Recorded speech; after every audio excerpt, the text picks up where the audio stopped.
A Werewolf Shifter Romance by Lena, from Lena's Romance Library. Chapter 1. The Choosing. The wheelchair's metal frame caught on another root, jolting Sarah Blackwood forward as she struggled to navigate the uneven forest path. Her jaw clenched as she fought to maintain her balance, refusing to let the tears of frustration fall. Not here. Not in front of the entire Moonhaven pack. Maybe you should have stayed home, Cripple. The voice belonged to Tessa Graymont, one of the many eligible she-wolves who'd spent weeks preparing for today's choosing ceremony. Her perfectly coiffed blonde hair caught the dappled sunlight filtering through the ancient oaks as she smirked down at Sarah with undisguised disdain. Sarah's fingers tightened on the wheelchair's armrests, her knuckles white against the black metal. 3 years ago, before the accident that had shattered her spine and her dreams, she might have been standing among those preening females, hoping to catch the eye of an alpha. Now she was here only because pack law demanded it. Every unmated female between 18 and 25 had to attend, regardless of their limitations. "At least I'm not here throwing myself at a man who'll never want me," Sarah replied quietly, her voice steady despite the tremor in her chest. "Some of us have dignity." Tessa's eyes flashed dangerously, but before she could retort, a deep howl echoed through the forest, primal, commanding, and utterly unmistakable. The Wolf King was coming. The clearing ahead buzzed with nervous energy as nearly 200 females arranged themselves in the sacred circle. Sarah maneuvered her chair to the very back, partially hidden behind a massive pine tree. She'd learned long ago that invisibility was her best defense against the pitying stares and cruel whispers that followed her everywhere. The forest fell silent. Then he emerged from the tree line, and Sarah's breath caught in her throat. Kieran Ravencrest was everything the stories claimed and more. 6'4" of raw, predatory grace, with shoulders broad enough to carry the weight of leadership and eyes the color of winter storms. Pale silver blue that seemed to see straight through to the soul. His dark hair was longer than tradition dictated, touching his collar in defiant waves that spoke of a man who bent rules to his will rather than the other way around. But it was the scars that made Sarah's heart clench. 3 parallel lines ran from his left temple to his jaw, a permanent reminder of whatever battle had nearly claimed his life. The Wolf King was beautiful in the way a blade was beautiful, sharp, dangerous, and marked by violence. He moved through the circle of hopeful females like a predator surveying prey, his gaze cold and calculating. This wasn't about love or even attraction. This was about bloodlines, about strengthening the pack through strategic alliance. The chosen female would bear the next generation of alphas, nothing more. One by one, he dismissed them with barely a glance. Tessa practically threw herself in his path, batting her eyelashes and arching her back to display her assets, but Kieran simply stepped around her as if she were a piece of furniture. The blonde's face flushed scarlet with humiliation. Sarah found herself leaning forward despite her intention to remain invisible. There was something almost lonely about the way he held himself apart, as if the weight of his position had carved out pieces of his humanity until only the alpha remained. "Rise," Kieran commanded, his voice carrying the absolute authority of pack law. "All of you." The females scrambled to their feet, backs straight, chins lifted, each one desperately hoping to be chosen. Sarah remained seated, her heart hammering against her ribs. She couldn't rise. Everyone knew she couldn't rise.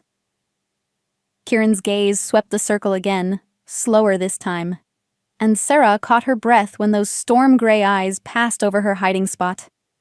For a moment, she thought she was safe. Then he stopped. His head turned, and their eyes met across the clearing. The world seemed to tilt on its axis. Something electric shot through the space between them, a connection so sudden and intense that Sarah gasped aloud. Kieran's pupils dilated, his nostrils flaring as if he'd caught a scent that called to something primal in his nature. You, he said, his voice cutting through the stunned silence like a blade. In the back. Sarah's mouth went dry. Every head in the clearing turned toward her, 200 pairs of eyes widening in shock and disbelief. The Wolf King was looking at her, speaking to her. Stand, Kieran commanded, taking a step forward. The whispers started immediately, rippling through the crowd like wildfire. He can't mean her. She's broken. What kind of Luna can't even walk? Sarah's cheeks burned with shame, but she lifted her chin defiantly. I can't stand Alpha Ravencrest. As everyone here knows perfectly well. If she expected him to turn away in disgust, she was wrong. Instead, Kieran's expression shifted to something unreadable as he began walking toward her, each step deliberate and predatory. The crowd parted before him like water. Then I'll come to you, he said simply. The clearing erupted in shocked murmurs and barely contained outrage. This had never happened before. The Wolf King choosing a disabled human was unthinkable, unprecedented, impossible. Kieran stopped directly in front of Sarah's wheelchair, close enough that she had to tilt her head back to meet his eyes. Up close, she could see flecks of darker blue in his irises, could smell the wild scent of pine and winter air that clung to his skin. What's your name? He asked, his voice softer now, meant only for her. Sarah Blackwood, she managed, her voice barely above a whisper. Sarah, he repeated, and the way he said it made her name sound like a prayer. Do you know why I'm here today? To choose a mate. To strengthen the pack bloodlines. The words tasted bitter on her tongue. Wrong. Kieran crouched down so they were at eye level, bringing them into a bubble of intimacy that excluded the rest of the world. I'm here because the moon goddess whispered a name in my dreams. I'm here because my wolf has been restless for months, searching for something I couldn't name. His hand lifted, hovering near her cheek but not quite touching. I'm here because of you. Sarah's heart hammered so hard she was sure everyone could hear it. You don't know me. I'm nobody. I'm broken. You're mine. The words hit her like a physical blow.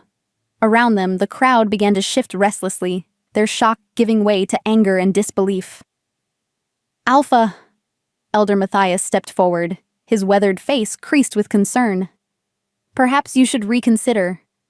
The pack needs strong leadership, a Luna who can... Kieran's head snapped toward the elder, and the temperature in the clearing seemed to drop 10 degrees. When he spoke, his voice carried the deadly quiet of a wolf about to strike. Are you questioning my judgment, Elder? Matthias visibly paled.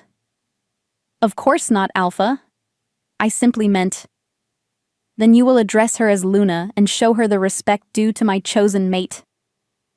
Kieran rose to his full height, power radiating from him in waves that made every wolf in the clearing submit instinctively. Anyone who has a problem with my choice is welcome to challenge me for leadership. I'm sure my claws would enjoy the exercise. The clearing fell silent. Kieran turned back to Sarah, and his expression gentled again. The choice is yours, Sarah Blackwood. Will you come with me? Sarah stared up at him, her mind reeling. This had to be some kind of mistake, or worse, a cruel joke. Men like Kieran Ravencrest didn't choose women like her. They chose perfect females who could run beside them as wolves, who could bear strong pups and command respect. But the intensity in his eyes was real. The connection humming between them was real. And for the first time in 3 years, Sarah felt truly seen. Yes, she whispered, sealing both their fates with a single word. The Wolf King smiled. A real smile that transformed his harsh features into something beautiful, and extended his hand. Then let's go home, Luna. Chapter 2. The Wolf King's Domain. The ride to Kieran's territory passed in tense silence. broken only by the steady rumble of the specially modified vehicle that could accommodate Sarah's wheelchair. She sat rigidly upright, hyper-aware of the Alpha's presence beside her, his storm-gray eyes occasionally flicking toward her in the rearview mirror. The forest grew denser as they traveled deeper into Ravencrest lands, ancient pines towering overhead like cathedral spires. Sarah had heard stories about this place, how the very air thrummed with old magic, how the Wolf King's mansion sat at the heart of territory so wild that humans rarely ventured here willingly. Having second thoughts? Kieran's voice was carefully neutral, but Sarah caught the tension beneath it. "Should I be?" she countered, surprising herself with her boldness. His lips curved in what might have been approval. "Most people would be terrified."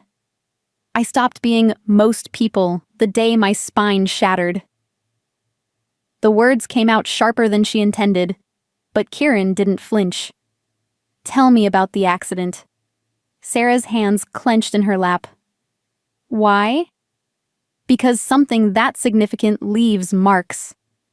And I want to understand all of you." The honesty in his voice caught her off guard. She'd expected platitudes or polite avoidance. That's what most people offered when faced with her disability. But Kieran was looking at her as if her scars mattered, as if her pain was worth understanding. "Car accident," she said finally. 3 years ago. Drunk driver ran a red light. She paused, old memories clawing at her chest. "My fiancé was driving. He didn't make it." Kieran's hands tightened on the steering wheel, his knuckles going white. "I'm sorry." "Are you? Or are you grateful that it happened? After all, if Marcus had lived, if I'd never been hurt, I wouldn't be available for your mysterious moon goddess dreams." The vehicle slowed to a stop so suddenly that Sarah grabbed the door handle for support. Kieran turned in his seat, his eyes blazing with an emotion she couldn't name. "Never say that again," he growled, his voice carrying an undertone that made her wolf sense prickle with awareness. "Never suggest that I'm grateful for your pain. What happened to you was a tragedy, and the fact that it brought you to me doesn't make it acceptable." Sarah stared at him, shaken by the fierce protectiveness in his expression. "I don't understand you." "Join the club." Kieran's smile was rueful as he resumed driving. "I've been trying to understand myself since the dreams started 6 months ago." "What kind of dreams?" He was quiet for so long that Sarah thought he wouldn't answer. Then, just as the tree line gave way to reveal his home, he spoke. "Dreams where I could smell wild roses and rain. Dreams where I heard a voice calling to me, but I could never see the face. Dreams where I woke up with claw marks on my sheets and my wolf trying to break free." His eyes met hers in the mirror. "The night before the choosing, I finally saw you clearly.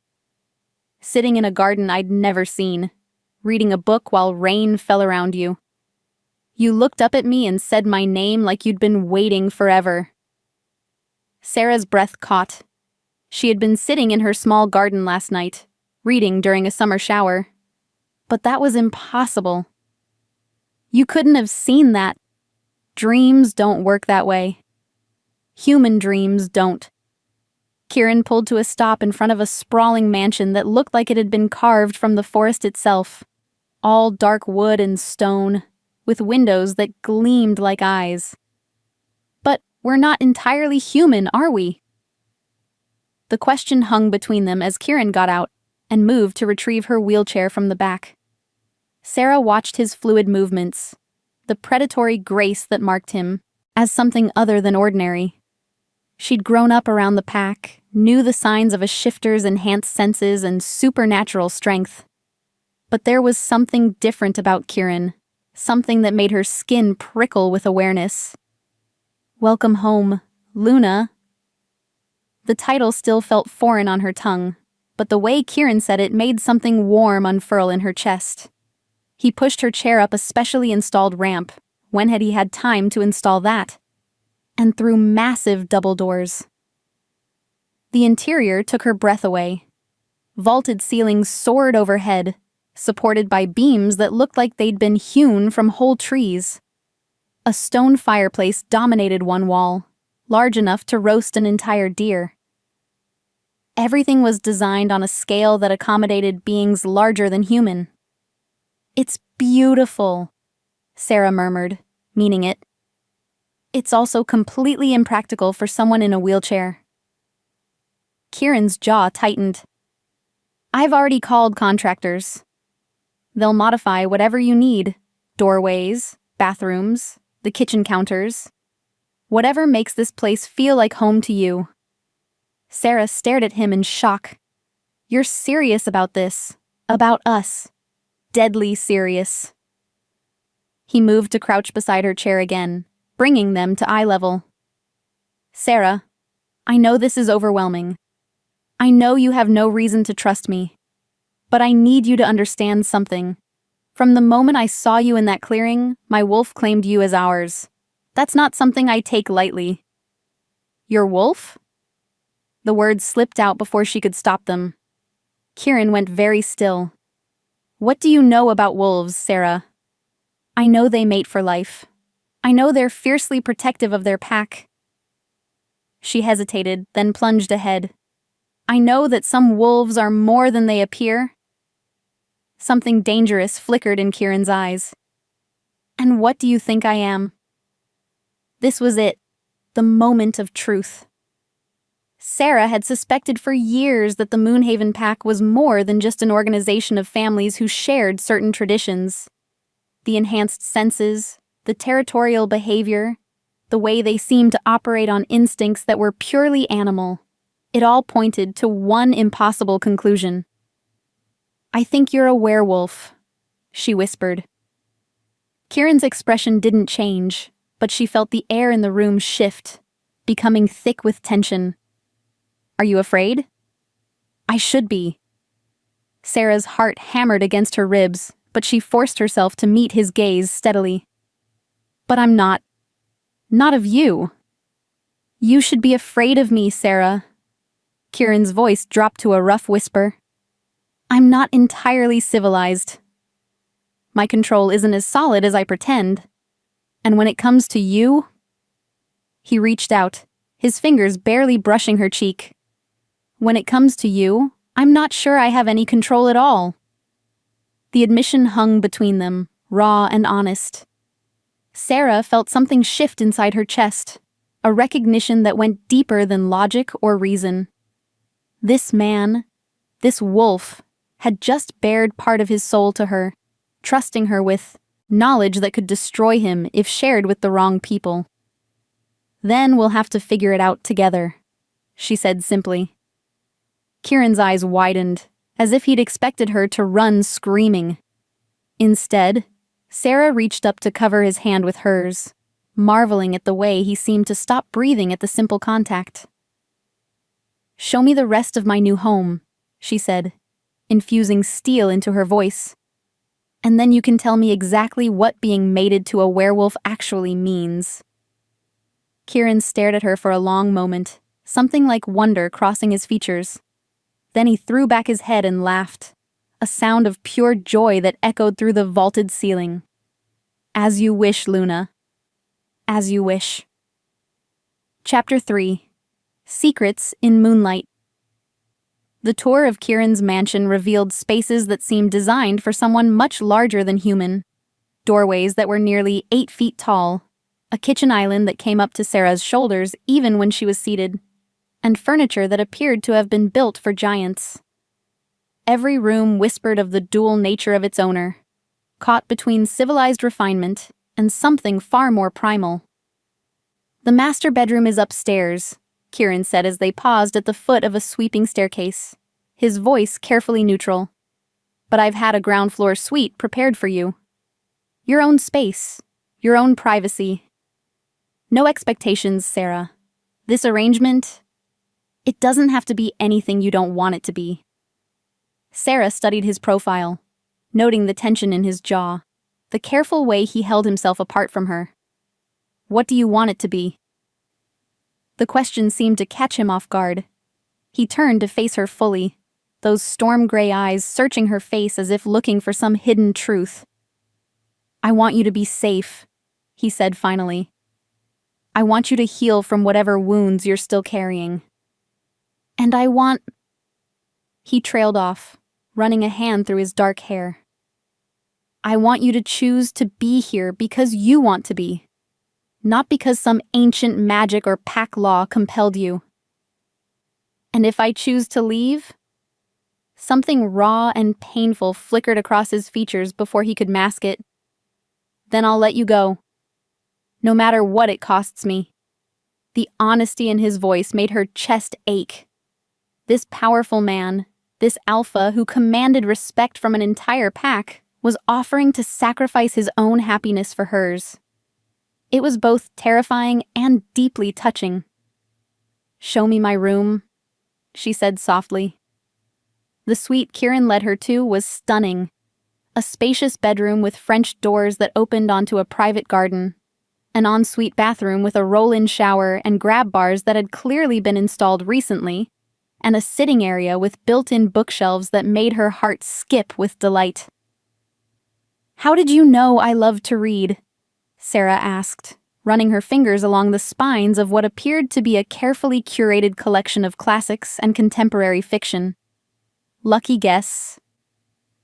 But there was something in his tone that suggested it wasn't luck at all. "Are you hungry?" "It's been a long day." As if summoned by his words, Sarah's stomach growled audibly.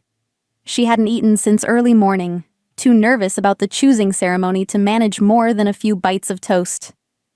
Starving, actually. Kieran's lips curved in a smile that was purely male satisfaction. "Good. I'll cook." "You cook?" The surprise in her voice made him chuckle. "Luna, I've been living alone for 5 years. It was either learn to cook or survive on takeout and raw meat." The casual way he mentioned raw meat sent a little thrill of awareness through her. "Besides, wolves are natural hunters. We understand food." An hour later, Sarah found herself seated at the kitchen island, watching in fascination as Kieran moved around the space with unconscious grace. He'd changed from his formal choosing ceremony clothes into jeans and a black Henley that clung to his broad shoulders and strong arms. The domesticity of the scene felt surreal after the intensity of the day. "Tell me about your family," Kieran said as he seared what looked like perfectly seasoned steaks. "Your life before everything changed." Sarah wrapped her hands around the mug of wine he'd poured for her, drawing comfort from its warmth. "There's not much to tell. I was a teacher before the accident. Elementary school. I loved it. The chaos, the laughter, the way kids see magic in everything." Her smile faded. "Hard to manage a classroom from a wheelchair, though. The school district was very understanding, but they let you go anyway. Restructuring, they called it." The bitterness in her voice surprised her. She'd thought she'd made peace with that particular loss. Marcus used to say I'd find another way to make a difference in the world. That maybe the accident happened so I could help other people like me. She laughed, but there was no humor in it. "Turns out even good men lie when they think it'll make you feel better." Kieran's hands stilled on the pan. "He would have left you." It wasn't a question, and the certainty in his voice made something cold settle in Sarah's stomach. "How did you—" "Because I can smell the pain on you when you talk about him. Not grief, Sarah. Betrayal." Kieran turned to face her, his expression gentle but implacable. "He would have left, wouldn't he? Eventually, when the reality of your condition became too much for him to handle." Tears pricked at the corners of Sarah's eyes, but she refused to let them fall. "He tried. For 6 months he tried so hard to be what I needed, but I could see it in his eyes, the pity, the resentment, the way he looked at me like I was broken beyond repair." She took a shaky breath. "He died before he could work up the courage to leave, but we both knew he was going to. Maybe that's why I feel so guilty about his death. Part of me was almost relieved. Sarah. Kieran's voice was infinitely gentle as he moved to stand beside her chair. Look at me. Reluctantly, she lifted her gaze to his. You are not broken, he said with absolute conviction. You are not less than what you were before. You are not a burden or a charity case or anything else that bastard made you feel like. You are a woman who survived something that would have destroyed a lesser person. And you're still here fighting every day to build something meaningful from the pieces. His hand lifted to cup her cheek, thumb brushing away a tear she hadn't realized had fallen. You are magnificent. The words hit her like a physical blow, stealing her breath and making her heart race. No one had called her magnificent since the accident. No one had looked at her the way Kieran was looking at her now. Like she was precious, like she mattered, like her strength was something to be admired rather than pitied. Why? She whispered. Why me? Out of all those perfect women today, why did you choose me? Kieran's eyes began to glow, literally glow, with an inner light that was definitely not human. Because when I saw you sitting there, refusing to hide despite the cruelty around you, my wolf recognized his mate. Because your strength calls to something primal in me. Because you're not perfect, Sarah. You're real. The kitchen fell silent except for the soft sizzle of dinner cooking. Sarah stared up at this impossible man who saw beauty in her brokenness, who offered her honesty instead of pity. Something was shifting inside her chest, a wall she'd built around her heart beginning to crack. The glowing eyes thing? She managed. That's definitely a werewolf trait, isn't it? Kieran blinked, and his eyes returned to their normal storm gray. A faint flush colored his cheekbones. Sorry. Happens when I'm emotionally invested. Don't apologize. It's beautiful, and it was. Wild and dangerous and utterly inhuman, but beautiful. Dinner's ready, Kieran said, his voice slightly rough. And then, if you're ready to hear it, I'll tell you exactly what being mated to a werewolf means. Sarah nodded, her pulse quickening with anticipation and fear in equal measure. She was about to learn secrets that would change everything. Chapter 4. The Bond Awakens dinner passed in comfortable conversation, the earlier emotional intensity settling into something warmer and more intimate. Kieran proved to be an excellent cook. The steak was perfectly prepared, accompanied by roasted vegetables that had clearly been grown in rich forest soil. But Sarah found herself more fascinated by her host than the meal. He ate with an economy of movement that spoke of predatory efficiency, yet his table manners were impeccable. When he reached for the wine bottle to refill her glass, she caught a glimpse of his forearms, corded with muscle and marked with scars that looked suspiciously like claw marks. Battle wounds? She asked, nodding toward the scars. Kieran glanced down, following her gaze. Occupational hazard of being an alpha. Challenges aren't always settled with words. Do you enjoy it? The fighting? He considered the question seriously. I enjoy protecting what's mine. The violence that sometimes requires, that's just a tool, like any other. The possessive way he said mine sent an unexpected shiver through her. And what exactly is yours? My pack. My territory. His eyes met hers across the table, blazing with that inner light again. My mate. The word hung between them, heavy with implications Sarah was only beginning to understand. About that. You promised to explain what this mate bond actually means. Kieran pushed his plate away and leaned back in his chair, suddenly looking older than his 30-odd years. It's complicated. And irreversible, once fully formed. I'm listening. Werewolves don't choose their mates the way humans choose partners, he began, his voice taking on the cadence of someone reciting ancient law. The moon goddess, or fate, or genetics, depending on what you believe, determines who we're compatible with on a soul-deep level. When we meet our true mate, something inside us recognizes them instantly. The wolf knows, even if the human mind tries to deny it.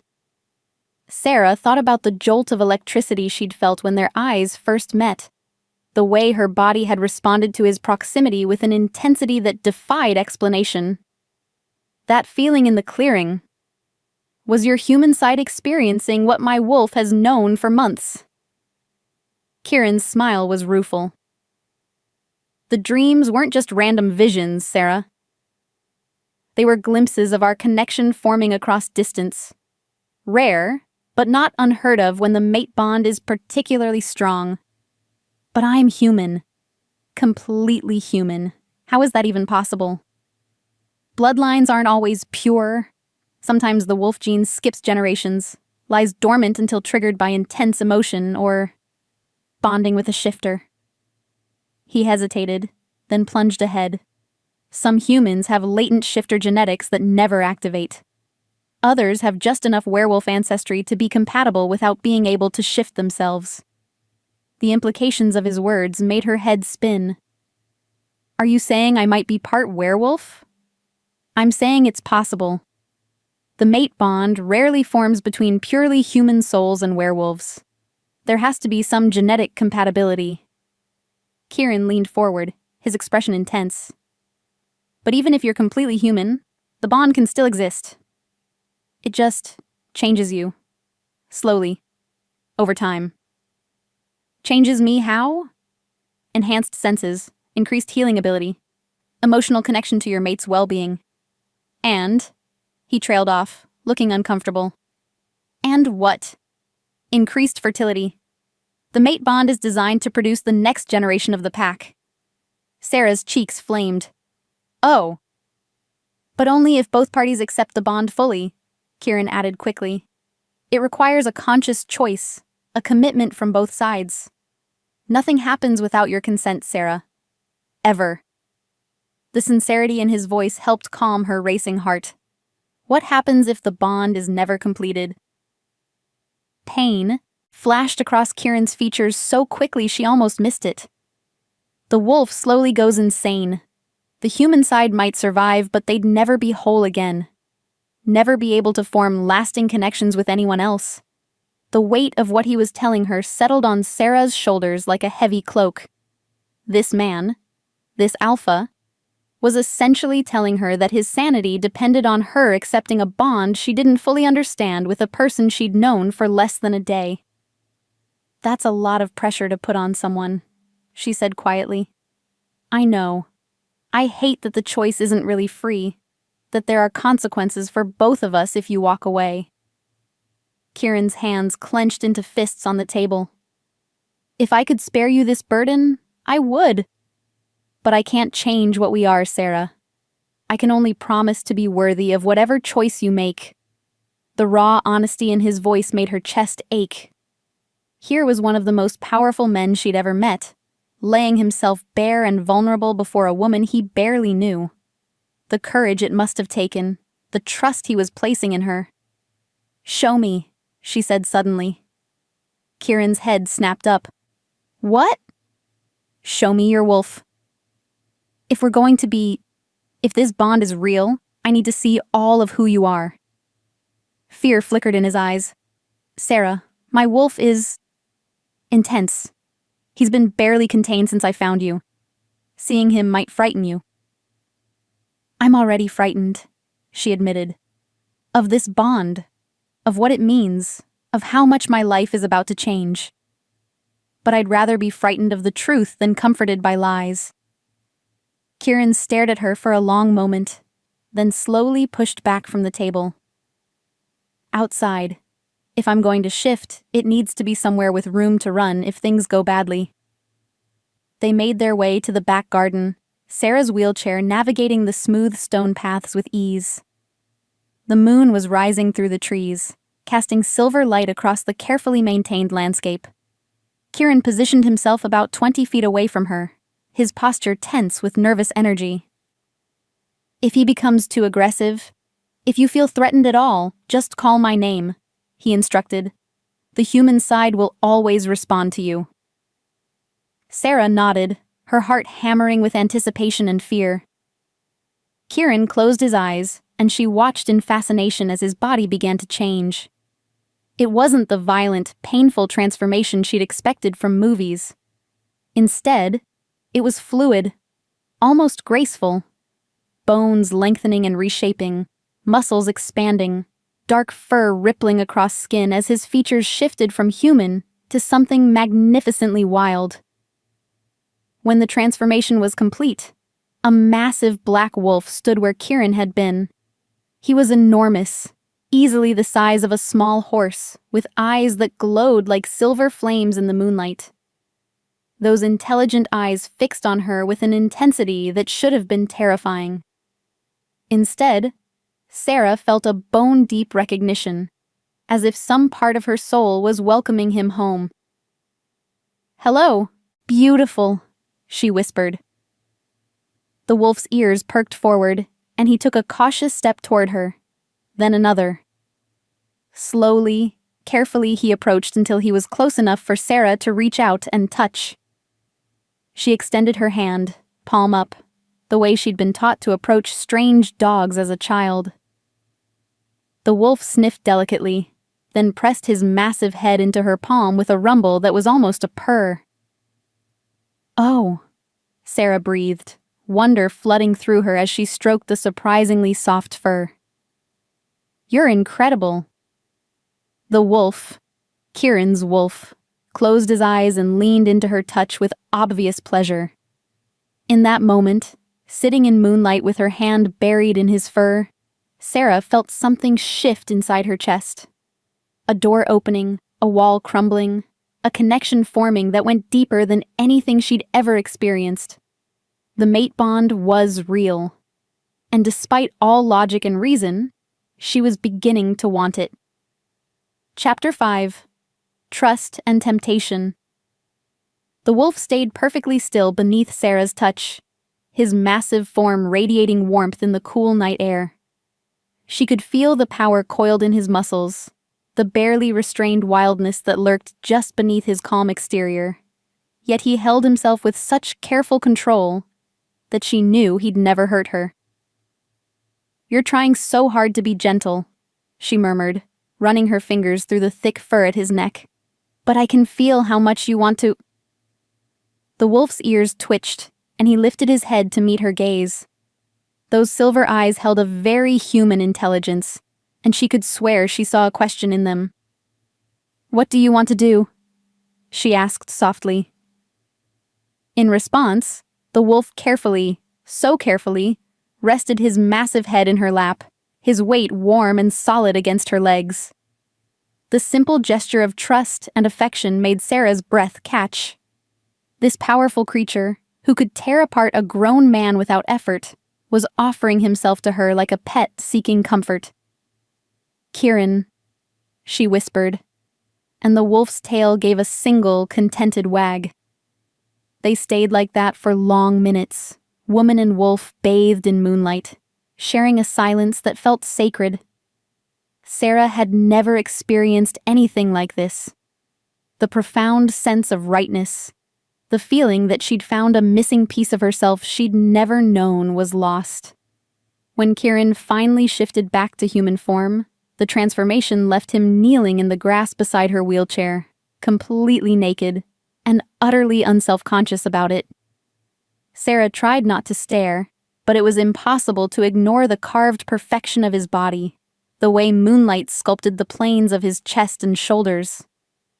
"Are you all right?" he asked, his voice rough with emotion. "I should be terrified," Sarah said wonderingly. "Everything I thought I knew about the world just got turned upside down. But I'm not afraid. I feel safe. More safe than I've felt in years." Kieran's eyes widened with something that might have been hope. "My wolf adores you already. He's been pushing at my control all day, wanting to protect you, to claim you." He reached for the clothes he'd discarded before shifting, pulling on his jeans with fluid movements. I've never seen him so calm with anyone outside the pack. Is that unusual? Extremely. Alphas don't usually submit to anyone, but with you, he went belly up like a lovesick puppy. Kieran's smile was wry as he pulled his shirt over his head. I think you've broken us both. The admission hung between them, vulnerable and honest. Sarah felt that crack in her heart widen a little more, letting in feelings she'd sworn she'd never risk again. Kieran, she began, then stopped, unsure how to voice the confusion swirling inside her. What is it, Luna? The endearment rolled off his tongue like a caress. This morning I thought I knew who I was. Sarah Blackwood, the crippled girl nobody wanted, but now. She gestured helplessly between them. Now I'm supposedly the mate of the most powerful alpha in the region. You're Luna. It doesn't feel real. Kieran moved to sit on the stone bench beside her wheelchair, close enough that she could feel his body heat, but not so close as to crowd her. What would make it feel real? The question caught her off guard. I don't know. Time, maybe? This is all happening so fast. We have time, he assured her. The mate bond doesn't have an expiration date, Sarah. We can take this as slowly as you need. But you said if it's never completed, the wolf goes insane. How long do we have before that becomes a problem? Kieran was quiet for a long moment, his gaze fixed on the distant tree line. Months, maybe a year if I'm strong enough. But honestly, every day I spend near you without claiming the bond fully will be torture. My wolf already considers you ours. Being close to you, smelling your scent, watching other males look at you. His hands clenched into fists. It's going to be a test of my control. The raw honesty in his confession made heat pool low in Sarah's belly. The idea that this powerful man was struggling to maintain his composure because of her was intoxicating in a way she'd never experienced. What would completing the bond involve? She asked, her voice barely above a whisper. Kieran's eyes snapped to hers, blazing with sudden intensity. Physical intimacy while my wolf is present, emotional vulnerability from both sides, an exchange of marks. His gaze dropped to the curve of her neck, and she felt her pulse jump in response. After that, we'd be connected on every level.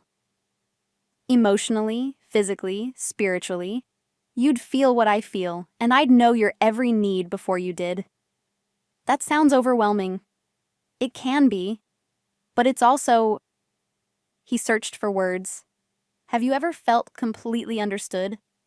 Like someone saw every broken piece of you and loved you more because of the scars? Sarah's throat tightened. No, never. That's what the mate bond offers. Perfect acceptance. Unconditional love. The knowledge that no matter what happens, you'll never be alone again. The promise in his words made something inside her chest ache with longing. After 3 years of isolation, of feeling like damaged goods, the idea of being truly wanted was almost too much to bear. I need time to think, she said finally. This is all so much bigger than I imagined. Of course. Kieran rose from the bench, his expression understanding despite the tension she could see in his shoulders. Would you like me to show you back to your room? As they made their way through the garden paths, Sarah found herself hyper-aware of Kieran's presence beside her.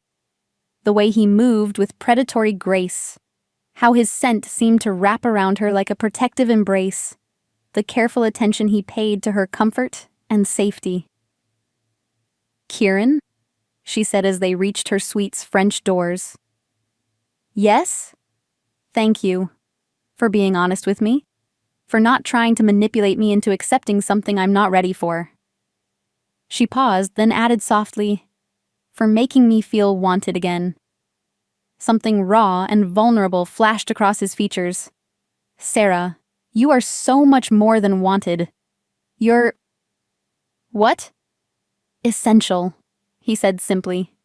You're essential to everything I am, everything I want to become." The words hit her like a physical caress, making her skin tingle with awareness. Before she could respond, Kieran stepped closer, his hand coming up to cup her cheek with infinite gentleness. "Sleep well, Luna.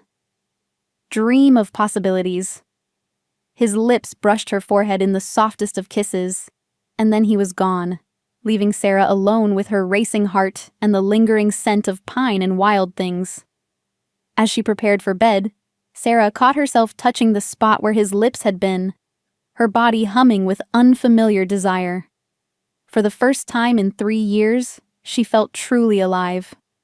The mate bond was calling to her, and despite her fears, she was beginning to want to answer. Chapter 6. Morning Revelations. Sarah woke to sunlight streaming through the French doors and the sound of voices drifting from somewhere in the house. For a moment, disorientation clouded her thoughts. The bed was too soft, the room too spacious, the ceiling too high. Then memory crashed back. The choosing ceremony, Kieran's transformation, the impossible reality of being mated to a werewolf. She transferred to her wheelchair and made her way to the bathroom, grateful for the thoughtful modifications that made her morning routine manageable. As she brushed her teeth, she caught sight of herself in the mirror and paused. Something was different. Her skin had a subtle glow she'd never noticed before, and her eyes seemed brighter, more vivid. Even her hair looked thicker, more lustrous. "Changes you slowly," Kieran had said. "Over time." A shiver of anticipation mixed with fear ran through her. How much would she change if she accepted the bond fully? Would she still be herself? Or would she become something else entirely? The voices grew louder as she made her way toward the kitchen, and she realized Kieran wasn't alone. Her pulse quickened with anxiety. She wasn't ready to meet pack members, to face the scrutiny and judgment that would inevitably come. "Absolutely insane, even for you," a woman was saying as Sarah approached the kitchen doorway. "Choosing a human is one thing, but a disabled human? The council is ready to revolt." "The council can go to hell." Kieran's voice was deadly quiet. "I don't answer to them about matters of the heart." "But you do answer to them about matters of pack leadership," a male voice interjected. "And like it or not, your choice of Luna affects the entire pack. She can't run hunts, can't participate in pack ceremonies, can't even shift to protect herself if threatened. How is she supposed to lead?" Sarah's hands clenched on her wheelchair's armrests. They were talking about her like she wasn't a person, just a problem to be solved. "She'll lead with wisdom and compassion, things this pack has been lacking lately," Kieran snarled. "And anyone who has a problem with that is welcome to challenge me directly." "Nobody wants to challenge you, Kieran," the woman said, her tone gentling. "We're worried about you. This mate bond, it's making you irrational. Maybe if you took some time to think." "I've done nothing but think for 6 months," Kieran cut her off. "She's mine, Maya. The moon goddess chose her for me, and I'll be damned if I let politics interfere with that." Sarah had heard enough. Taking a deep breath, she rolled her wheelchair into the kitchen, her chin lifted defiantly despite the way her heart hammered against her ribs. "Good morning," she said pleasantly, watching as 3 pairs of eyes snapped toward her. "I hope I'm not interrupting anything important." The silence that followed was deafening. Kieran stood frozen by the stove, a coffee mug halfway to his lips, his expression a mixture of embarrassment and protective fury. Beside him stood a tall woman with auburn hair and sharp green eyes, clearly a shifter, based on her predatory grace. The third person was a stocky man with graying hair and the bearing of someone accustomed to authority. "Sarah," Kieran said finally, setting down his mug and moving toward her. "I didn't expect you to be up so early." "Apparently not, since you were discussing my fitness as Luna without bothering to include me in the conversation." Her voice was steady despite the hurt churning in her stomach. The woman, Maya, had the grace to look ashamed. We were just concerned about whether a cripple could possibly be worthy of your precious alpha, Sarah finished for her. Trust me, I've heard it all before. That's not what we meant, the man said, though his tone suggested it was exactly what he'd meant. Then what did you mean, Elder Matthias? Sarah remembered him from the ceremony, remembered the disapproval in his weathered face when Kieran had chosen her. Matthias's eyebrows rose in surprise at being recognized. I meant that leadership requires certain physical capabilities. Pack ceremonies, territorial patrols, the ability to defend oneself in combat. These aren't optional traditions. They're survival necessities. And you assume I'm incapable of all of that because I use a wheelchair? Aren't you? The question was blunt, brutally honest. Sarah felt Kieran tense beside her, his protective instincts clearly triggered, but she held up a hand to stop him from intervening. This was her fight. I may not be able to run hunts or shift into a wolf, but I'm not helpless, she said quietly. I was a teacher before my accident. I managed 30 children at a time, resolved conflicts, made life or death decisions about their welfare every day. I understand leadership, Elder Matthias. And I understand that true strength isn't always about physical power. Pretty words, Maya said, though not unkindly. But what happens when the pack faces real danger? When enemies attack our territory, can you protect our people from a wheelchair? The question hit like a physical blow, and Sarah felt her newfound confidence waver. They weren't wrong. In a purely physical confrontation, she would be a liability rather than an asset. She won't be fighting alone. Kieran's voice was low and dangerous. She'll have the entire pack protecting her, just as I would protect any Luna who couldn't shift. But Kieran, enough. The Alpha's power filled the room like a physical presence, making both visitors instinctively submit. Sarah is my chosen mate, and that makes her your Luna whether you like it or not. Anyone who can't accept that is free to leave my territory. The threat was clear and absolute. Maya and Matthias exchanged glances, then bowed their heads in reluctant acknowledgement. Of course, Alpha, Matthias said stiffly. We meant no disrespect to your Luna. After the visitors left, the kitchen fell into uncomfortable silence. Kieran moved to pour Sarah a cup of coffee, his movements sharp with residual anger. I'm sorry you had to hear that, he said finally. Are they right? Sarah asked quietly. Am I going to be a liability to your pack? Kieran set the coffee mug down beside her with careful control, then crouched so they were at eye level. Do you want the pretty lie or the hard truth? The truth. Always the truth. There will be challenges. Pack life isn't easy, and some of our traditions will be difficult for you to participate in. But Sarah... He reached out to cup her face gently. Leadership isn't about being the strongest or the fastest. It's about making the hard decisions. About caring for people who can't care for themselves. You have a strength they don't understand yet, but they will. What if I can't adapt? What if I really am wrong for this life? Then we'll figure it out together. Kieran's thumb brushed across her cheekbone. But I have faith in you, Luna. More faith than you have in yourself right now. The sincerity in his voice made her chest ache with longing. This man believed in her when no one else did, saw potential where others saw only limitations. Kieran, she whispered, and something in her tone made his eyes flare with hope. Yes? Show me how to be your Luna. Not their version, yours. The smile that spread across his features was brilliant, transforming his harsh face into something beautiful. It would be my honor, Sarah, starting right now. Chapter 7. Lessons in Leadership. Kieran's version of Luna training began immediately after breakfast. To Sarah's surprise, it didn't involve learning pack protocols or memorizing bloodlines. Instead, he led her to a spacious office lined with maps, documents, and what appeared to be budget reports. "This is the real work of leadership," he said, settling into the chair behind an impressive oak desk. "Territory management, dispute resolution, resource allocation.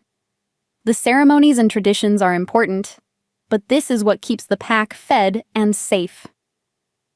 Sarah wheeled herself closer, studying the papers spread across the desk. "These look like business reports." Because they are. The Ravencrest Pack owns several legitimate businesses: logging operations, a security firm, real estate investments. "We're not just a group of people who turn into wolves, Sarah. We're a community of nearly 300 individuals who need jobs, healthcare, education for their children." The scope of it was staggering. "How do you manage all of this?" "Very carefully, and with a lot of help." Kieran pulled out a thick folder. "These are the current issues requiring Luna input: disputes between pack members, requests for financial assistance, applications for territory expansion. An alpha rules through strength, but a Luna leads through wisdom and compassion." For the next 2 hours, Kieran walked her through case after case.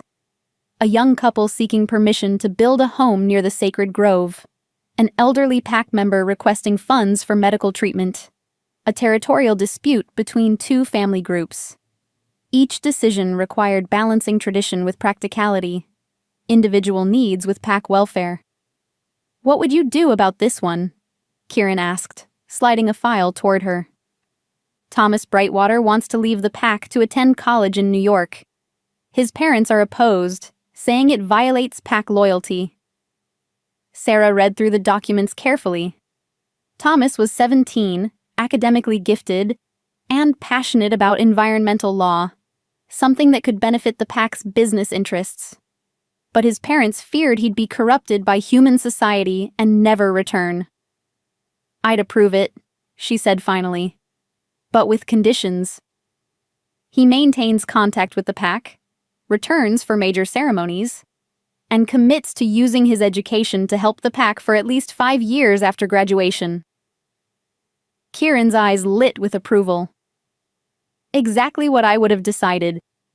You understand the balance, honoring individual dreams while maintaining pack cohesion." The praise warmed her more than it should have. "Is this really what being Luna involves? Mediating family disputes and approving expense reports?" "Among other things, but don't underestimate how important this is.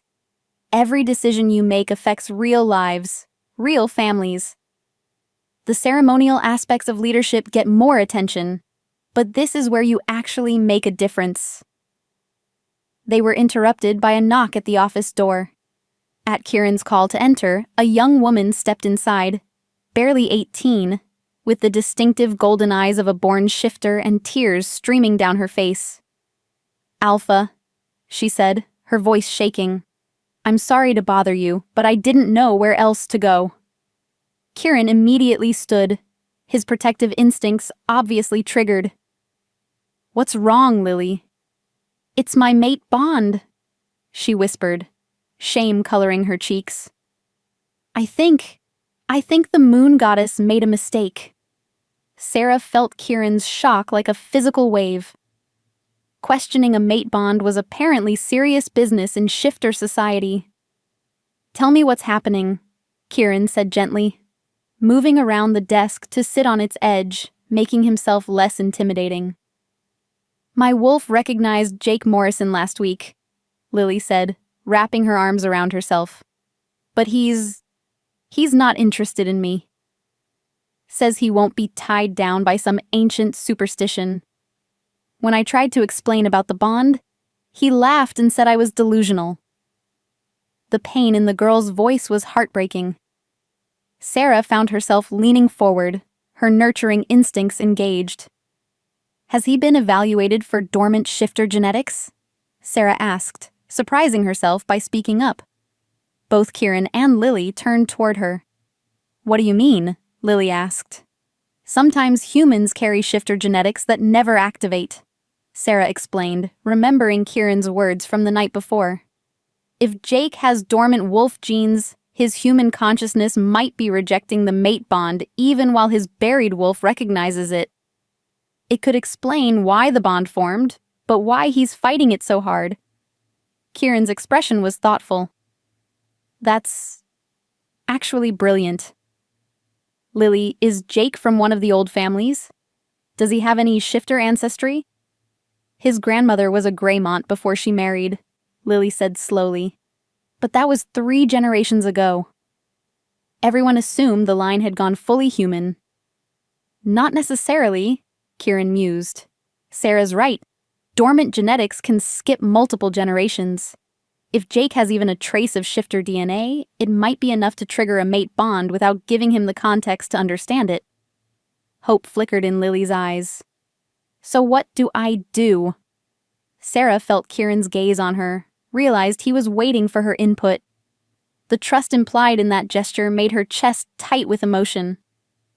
You give him space, she said carefully. Don't push the bond or try to convince him with shifter logic he can't understand. Instead, focus on building a human connection first. Let him get to know you as a person, not as his supposed mate. If the bond is real, it will find a way. But what if he never accepts it? Lily's voice was small, frightened. Then you'll survive, Sarah said with quiet conviction. A mate bond is a gift, not a guarantee. You can't force someone to love you, even if fate says they should. All you can do is be worthy of love and trust that the right person will recognize your worth. The words seemed to echo in the quiet office, carrying more weight than Sarah had intended. She became aware that Kieran was staring at her with an unreadable expression, something intense and wondering in his eyes. Thank you, Luna, Lily said, wiping her tears. That actually helps. I'll try the friendship approach. After the young woman left, Kieran remained perched on the desk's edge, his gaze fixed on Sarah. What? She asked, suddenly self-conscious. You were magnificent, he said simply. Compassionate but practical, wise without being condescending. That girl came in here heartbroken and left with hope. I just told her what I wish someone had told me after Marcus died. That survival doesn't require someone else's validation. Is that what you think you're doing with me? Surviving without validation? The question caught her off guard, cutting through her defenses with surgical precision. I don't know what I'm doing with you, she admitted. This mate bond. It's like you said. It makes everything complicated. Kieran slid off the desk and moved to crouch beside her wheelchair, bringing their faces level. It doesn't have to be complicated, Sarah. Not if we don't let it be. But what if I'm like Jake? What if my human mind is rejecting something my heart knows is right? Then we'll figure it out together, he said, echoing his words from earlier. No pressure, no expectations. Just 2 people learning to trust each other. His hand covered hers where it rested on the wheelchair's armrest, warm and strong and completely steady. I'm starting to trust you, she whispered. That terrifies me. Good, Kieran said, his smile soft and understanding. It terrifies me too. But maybe that's how we know it's real. Chapter 8. The Test of Fire. 3 days into her unofficial Luna training, Sarah was beginning to feel more confident in her role. She'd successfully mediated 2 minor disputes, approved a budget for PAC youth programs, and even managed to charm Elder Matthias during a tense meeting about territory boundaries. The work was challenging but rewarding, and she could see why Kieran valued wisdom over brute strength in leadership. That confidence shattered at 2 a.m. when urgent pounding on her bedroom door jerked her awake. Sarah! Kieran's voice was sharp with urgency. "We have a situation. I need you dressed and ready to move in 5 minutes." Her blood turned to ice. "What kind of situation?" "Rogue shifters on our border. They've taken hostages." Sarah's hands shook as she transferred to her wheelchair and threw on clothes. Hostages meant pack members were in danger, possibly children, based on the raw fear she could hear in Kieran's voice, even through the door. When she emerged from her room, she found Kieran dressed in black tactical gear, his face hard with alpha authority. Maya stood beside him, similarly armed, along with 3 other pack members she didn't recognize. "Luna," Maya said formally, her earlier antagonism replaced by grim respect. "The situation is this. 4 rogue wolves crossed into our territory 6 hours ago. They've barricaded themselves in the old Miller cabin with Sarah Chen and her 2 children. They're demanding safe passage through our lands in exchange for the hostages." Sarah's chest clenched. She'd met Sarah just yesterday, a single mother working 2 jobs to support her 6-year-old twins. What do they really want? "Unknown," Kieran said tersely. "But rogues don't usually take hostages for simple passage rights. There's something else going on." "What's the plan?" Maya and the other pack members exchanged glances, and Sarah realized with growing dread what they weren't saying. "You want me to stay here while you handle this?" she said, her voice flat. "It's not safe," Kieran began. "For the hostages or for me?" Sarah cut him off. "Because if you're worried about my safety, I understand. But if you think I can't contribute anything useful to this situation, then you're wrong. Sarah, these are trained killers. The combat zone isn't a place for someone in a wheelchair." Her voice was dangerously quiet. "Is that what you were going to say?" Kieran's jaw clenched. "For someone I love too much to risk losing." The casual admission of love hit her like a physical blow, but she couldn't let it derail her focus. "Then don't lose me. Take me with you and trust me to be useful." "How?" Maya demanded, not unkindly. "This is going to come down to strategy and force. We need every advantage we can get." Sarah closed her eyes, thinking fast. "You said they want safe passage. That suggests they're running from something, not attacking for territory or resources. What if they're more desperate than dangerous?" "Meaning?" "Meaning maybe they can be reasoned with. When people are cornered and scared, sometimes negotiation works better than force." She looked directly at Kieran. "You're an alpha. Your presence will trigger their fight-or-flight response. But I'm just a human woman in a wheelchair. I'm not a threat to them." "Absolutely not," Kieran snarled, his eyes beginning to glow with wolfish light. "I will not use you as bait. Not bait, a negotiator." Sarah's voice remained steady despite her racing heart. "If there's a chance to resolve this without bloodshed, don't we owe it to Sarah and her children to try?" The tactical team looked uncomfortable, clearly torn between their Luna's logic and their Alpha's protective instincts. "It's too dangerous," Maya said finally. "If something goes wrong, then you'll be there to handle it." Sarah interrupted. "I'm not suggesting we go in unprepared. But sometimes the unexpected approach is the most effective one." Kieran stared at her for a long moment, internal struggle written across his features. "If I allow this, and that's a massive if, you follow my lead completely. The second I say retreat, you retreat. No arguments, no heroics." Agreed. 20 minutes later, Sarah found herself positioned 50 yards from the Miller cabin, her wheelchair parked behind a tree that provided decent cover. The tactical team was spread out in the surrounding forest, invisible but ready to move at Kieran's signal. Through her earpiece, she could hear the tense radio chatter as Kieran approached the front of the cabin. "This is Alpha Ravencrest." His voice carried clearly through the pre-dawn air. "I'm here to discuss your demands." "Stay back," A rough voice shouted from inside. "We've got the woman and her cubs."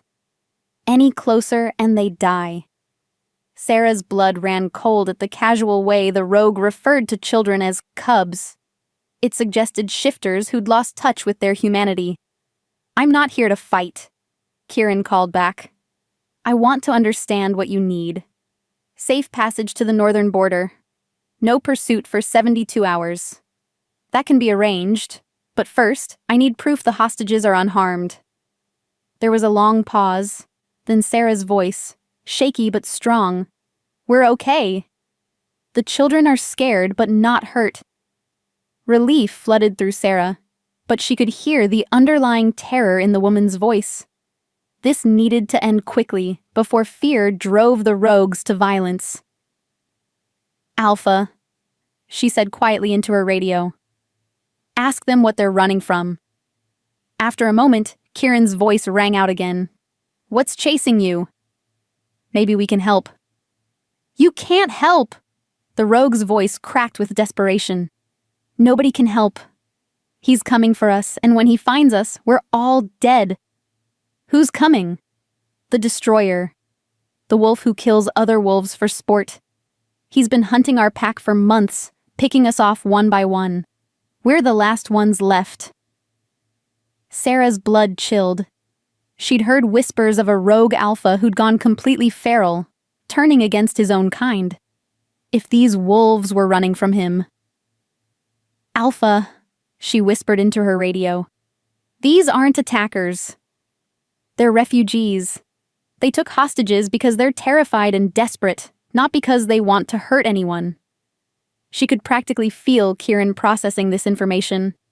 When he spoke again, his voice had lost its edge of command and taken on a note of understanding. "If you're being hunted, my pack can offer protection. Release the hostages, and we'll discuss sanctuary." "You don't understand," the rogue cried. "He can track us anywhere. We bring death wherever we go."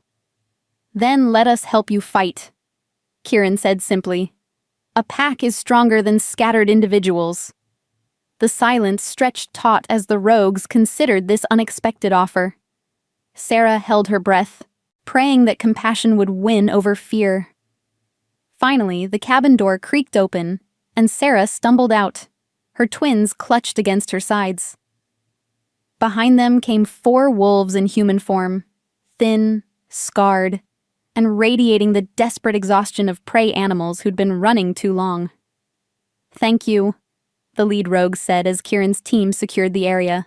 "We never meant. We just didn't know what else to do." As the situation resolved peacefully, Sarah felt a warm glow of satisfaction.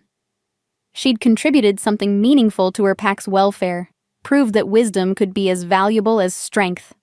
But as she watched Kieran embrace the frightened refugees, she couldn't shake the feeling that their troubles were just beginning. The destroyer was still out there, hunting. And now, he might be coming for them all. Chapter 9. Shadows and Secrets. The debriefing took place in Kieran's study as dawn painted the sky in shades of gold and rose. The 4 rescued rogues, Marcus, Elena, David, and young Chloe, who couldn't be more than 16, sat huddled together on the leather sofa, accepting cups of coffee with trembling hands. Sarah positioned herself slightly apart from the main group, close enough to observe but not so close as to make the traumatized wolves feel cornered. She'd learned that lesson during her teaching days. Sometimes the most valuable thing you could offer was non-threatening presence. "Start from the beginning," Kieran said gently, his alpha authority carefully muted. "Tell me about this destroyer." Marcus, the apparent leader, ran a shaking hand through his graying hair. "His real name is Vincent Kane. Used to be alpha of the Shadowmere pack up north. But something broke in him about a year ago. Started killing his own people for perceived slights. Challenging everyone to death matches over minor disagreements." "What triggered the change?" Maya asked from her position by the window, her role as Kieran's beta giving her the right to question. Elena spoke up, her voice hollow. His mate died. Cancer took her slow and painful, and Vincent couldn't accept it. He started blaming everyone. The pack doctor who couldn't save her, the moon goddess for allowing it to happen, even other mated pairs for having what he'd lost. Sarah's heart clenched with unexpected sympathy. She understood the devastating rage that could follow profound loss, the way grief could twist into something ugly and destructive. "How many packs has he destroyed?" Kieran asked. "4 that we know of," David replied. His young face aged beyond his years. "Maybe more. He doesn't just kill the alphas and move on. He hunts every member until the pack is extinct." Young Chloe finally spoke, her voice barely above a whisper. "He killed my parents last. Made me watch. Said I could live long enough to spread word about what happens to packs who try to stand against him." The room fell silent, the weight of such calculated cruelty settling over them like a shroud. Sarah found herself thinking about the psychology of it, how devastating loss could break a person's capacity for empathy, turning them into something monstrous. "Why didn't you seek sanctuary with other packs sooner?" Maya asked. Marcus's laugh was bitter. "We tried. 3 different alphas turned us away rather than risk Vincent's attention. Can't say I blame them. He leaves no survivors, and he has a particular hatred for packs who shelter his targets." Kieran's expression was granite hard. "How far behind you is he?" "Maybe a day. 2 at most. He's been tracking us for weeks, playing with us. Could have caught us any time, but he prefers the hunt to the kill." The implications hung heavy in the air. By offering sanctuary to these refugees, Kieran had essentially declared war on a rogue alpha known for his brutality and tactical brilliance. "We can leave," Elena said suddenly, reading the room's tension. "We never meant to bring this to your door. If we go now, you're under my protection." Kieran cut her off with absolute finality.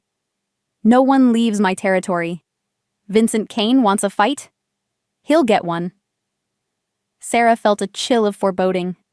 She'd seen Kieran's wolf, witnessed his power and control, but Vincent Kane sounded like something else entirely, a predator driven mad by grief and rage. "Alpha," she said quietly. "May I speak with you privately?" Kieran's eyes snapped to hers, and she saw him register the formal address. She only called him Alpha when something was seriously wrong. "Maya, get our guests settled in the safe house," he instructed.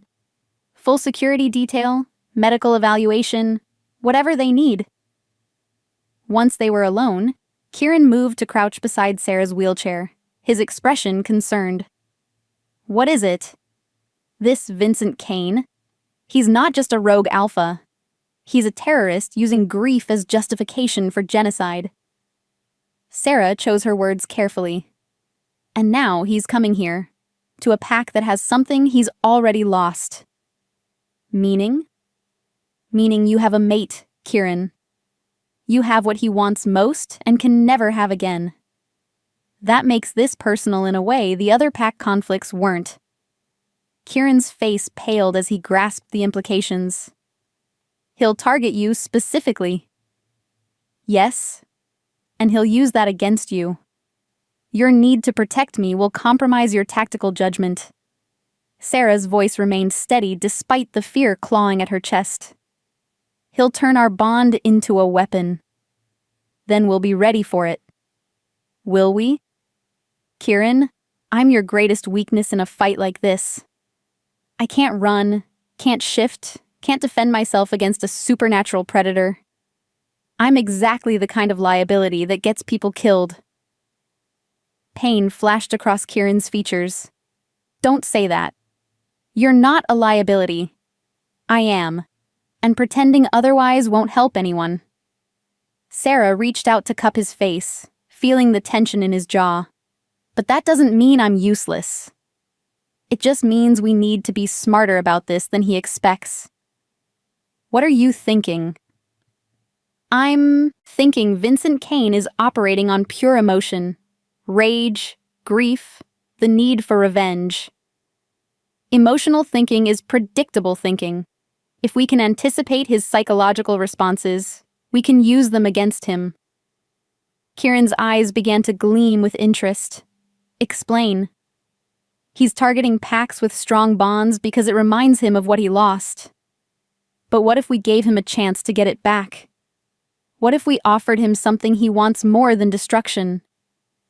Sarah, he's a mass murderer. There's no reasoning with him. Maybe not. But there might be a way to redirect his focus long enough to gain an advantage. Sarah's mind was racing now, pieces of a plan beginning to form. He's been hunting for months, operating alone. He has to be exhausted, mentally, if not physically. People in that state make mistakes. What kind of mistakes? The kind that get them caught off guard by opponents they underestimate. Sarah's smile was sharp. He's expecting to face another traditional alpha pack. Warriors and hunters following predictable patterns, but you have something he doesn't. Which is a human Luna who thinks like a strategist instead of a warrior. Someone who understands that the mind is often more powerful than the body. Kieran stared at her for a long moment, then slowly smiled. You want to outthink a madman. I want to give you every possible advantage. Because Kieran, her voice softened, I can't bear the thought of losing you. Not when I've just found you. The admission hung between them, honest and vulnerable. Kieran's eyes blazed with something that wasn't entirely human. You won't lose me, he promised, his voice rough with emotion. And I won't lose you. Whatever it takes. Then let's make sure we're ready for him. As they began planning their defense against a killer who turned love into weakness, Sarah couldn't shake the feeling that everything was about to change. The mate bond that had begun as a fairy tale was about to be tested by nightmare. But for the first time since the accident, she felt truly needed. Not pitied or protected, but essential. She just hoped it would be enough. Chapter 10. The calm before Vincent Kane arrived at sunset, exactly as Marcus had predicted. Sarah watched from the reinforced windows of Kieran's study as a lone figure emerged from the tree line, tall, broad-shouldered, moving with the fluid grace of a natural predator. Even at a distance, she could sense the wrongness in him, the way the forest itself seemed to recoil from his presence. He's here, she said quietly into her radio, her voice steady despite the ice in her veins.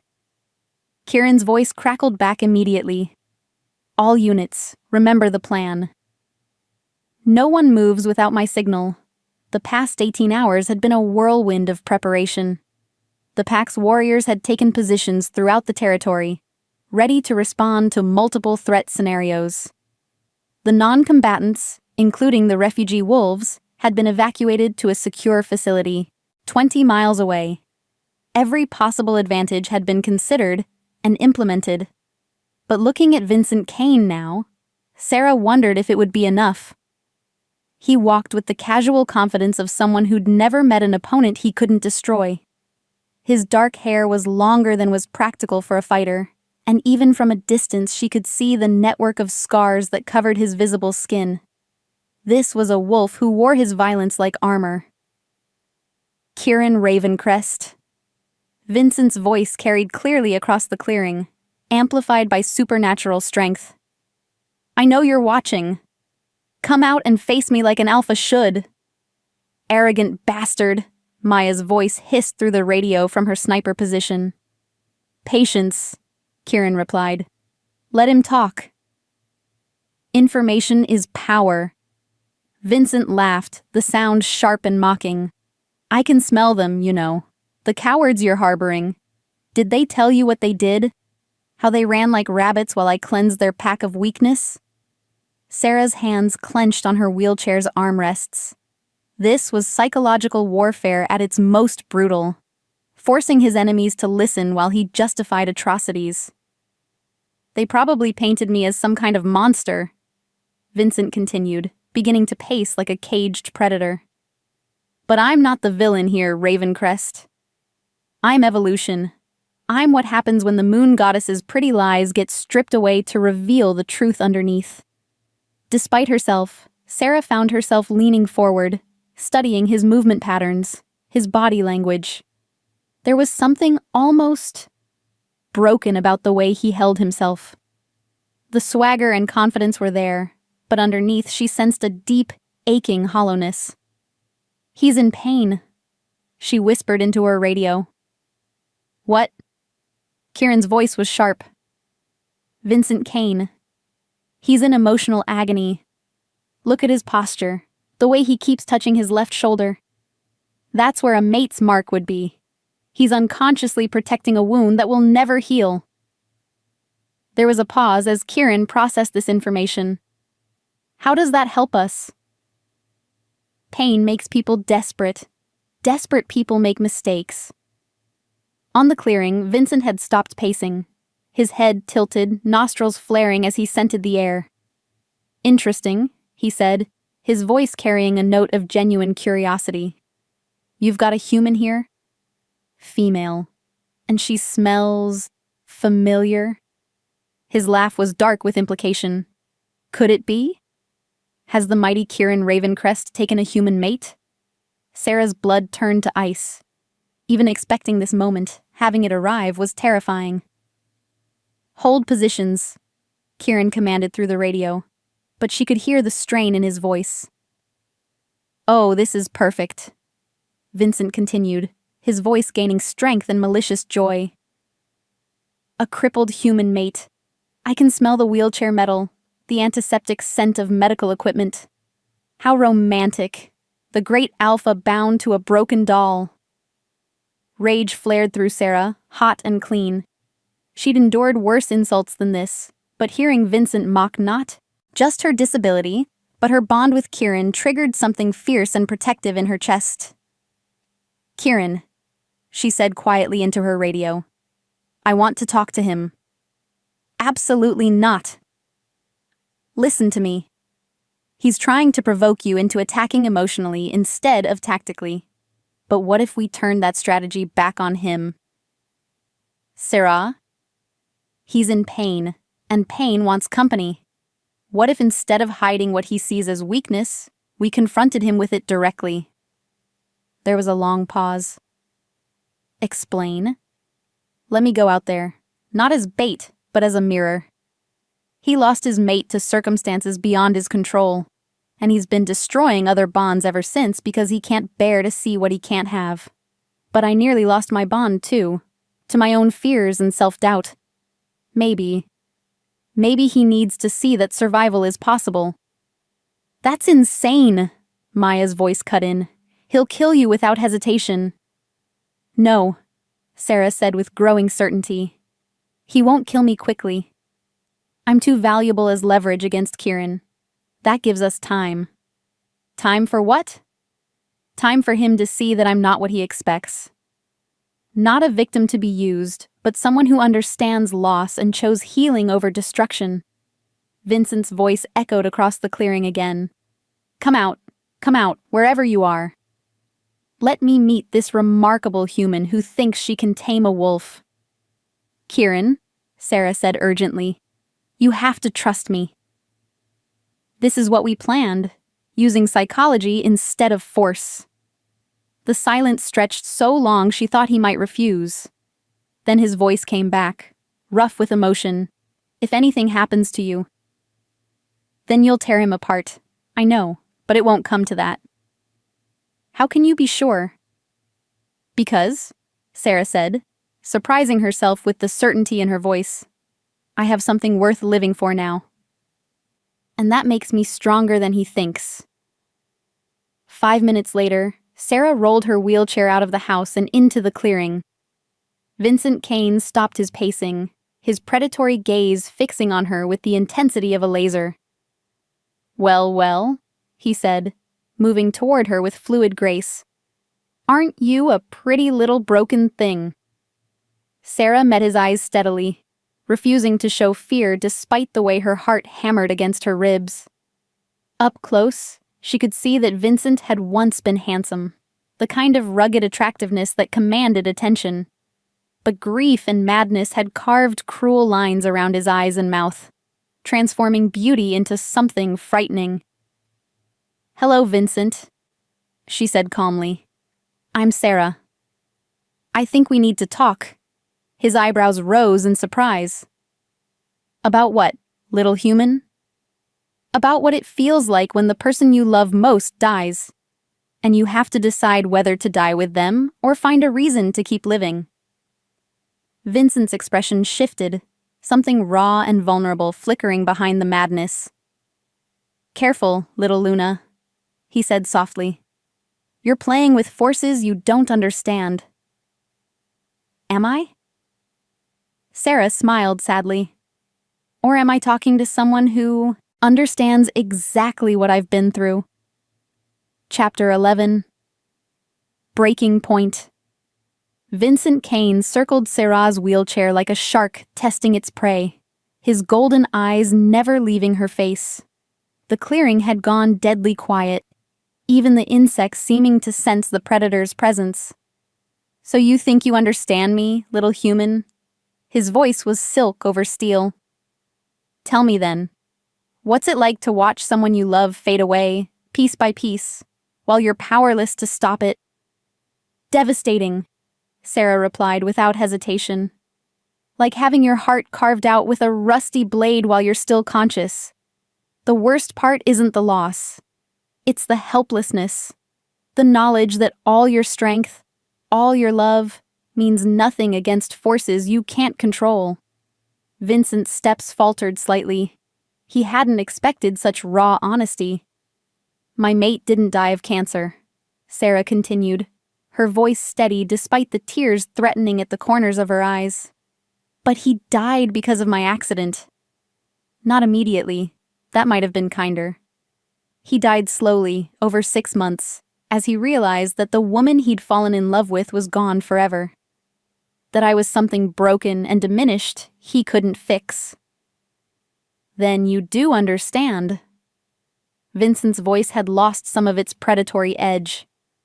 "The cruelest joke the moon goddess plays, showing us perfect love just long enough for us to know what we're losing." "No." Sarah's voice sharpened. "That's where you're wrong." Vincent's eyes flashed dangerously. "Excuse me? You think the bond is what made your love perfect?" "But bonds can be broken, Vincent.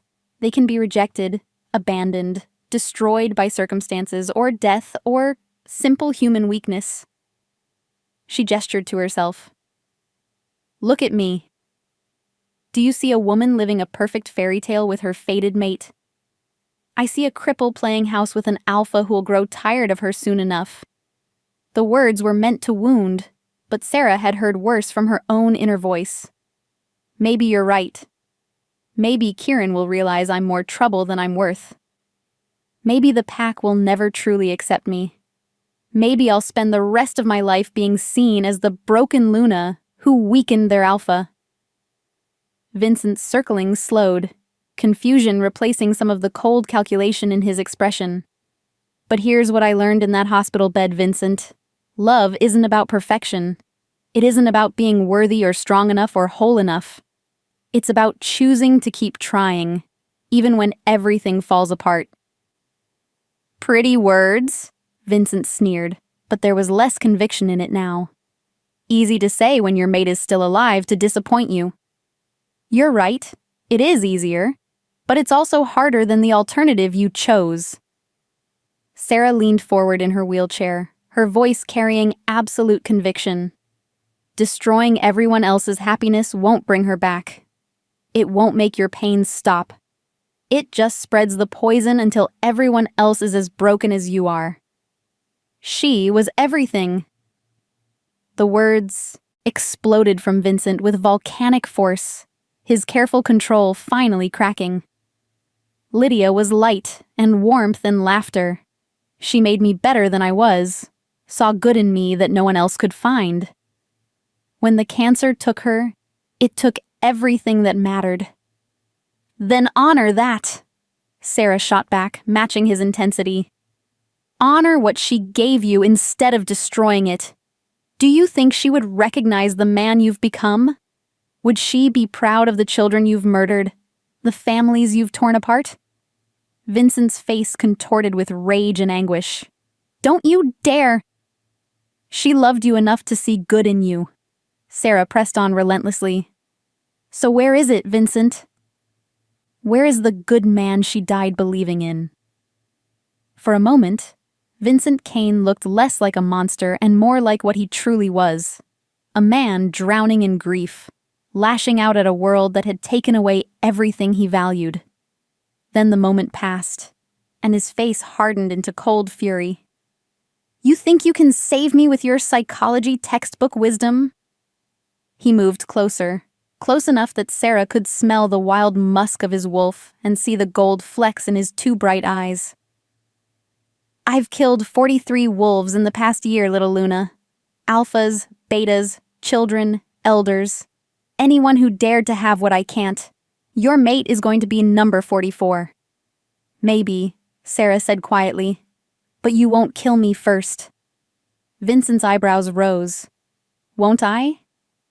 No, because I'm the only person in months who's looked at you and seen Vincent Kane instead of the destroyer. You need that more than you need revenge. The silence stretched taut between them. In her earpiece, Sarah could hear the subtle sounds of movement as Kieran's tactical team adjusted positions, ready to strike at a moment's notice. Besides, she added with a small smile, you still haven't asked the most important question. Which is why I'm really out here talking to you instead of cowering inside while my mate protects me. Vincent's eyes narrowed. Enlighten me. Because this isn't about protecting me from you, Vincent. This is about protecting you from him. Before Vincent could process what she meant, the forest around them exploded into motion. But instead of Kieran's pack warriors emerging from concealment, 3 massive wolves burst from the opposite tree line, wolves that didn't smell like Ravencrest territory. Hunters, Vincent snarled, his posture shifting instantly from predator to prey. Fucking council hunters. Through her earpiece, Sarah heard Kieran's voice, tight with fury. It's a trap! They used us as bait to draw him out. The Werewolf Council, the governing body that policed rogue shifters, had apparently decided that Vincent Kane's killing spree needed to end. And they'd used Kieran's pack as unwitting accomplices. Get down!